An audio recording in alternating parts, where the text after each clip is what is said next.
Hey everybody, it's Steve here, and welcoming you back to the second level of Castlevania. Right off the bat here, there's going to be a hidden treasure right here on the wall. Just break it open, walk inside of it, and you get this crown that pops up. It's worth 2,000 points. Points don't really mean much of anything in this game. You do get an extra life when you hit 30,000. I believe it's every 30,000 after that, I think. But one thing about me that everyone should probably know is that whenever there's a game that has a scoring system, I'm really am a self-proclaimed score whore, basically, and that means that I try to get as many points as possible. One other addition to this level is these moving platforms. That first one, obviously, not too bad, but there's some trickier ones later. Coming up in here, we've got the most hated enemy of the entire game. I think everyone would agree on that one. It's the flying medusa heads.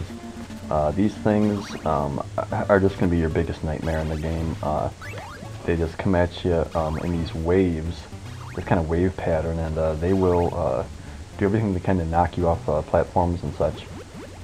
If you stand for a few seconds on these two blocks right here, it makes that treasure chest pop up. It's also worth 2,000 points.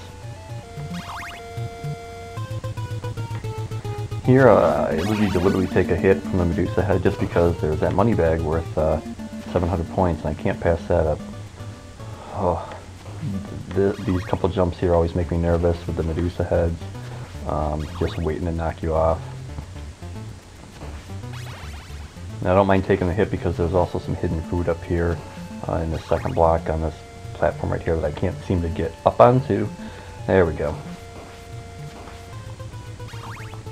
One thing I can say about not just the medusa heads, but enemies in general, but mostly the medusa heads and the bats, is that these moving platforms here can be pretty tricky. This one's slower than the other ones, so watch your jumps. Is that they tend to come from whatever way you're facing.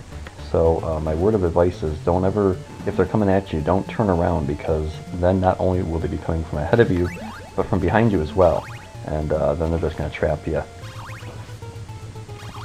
These little crushing spikes that come down will kill you instantly if they hit you.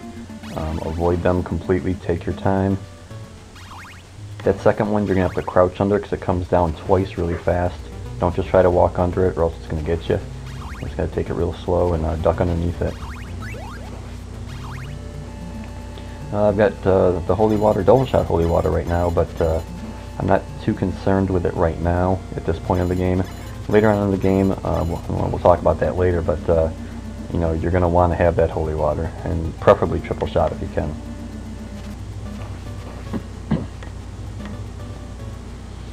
We're almost at the end of the level already.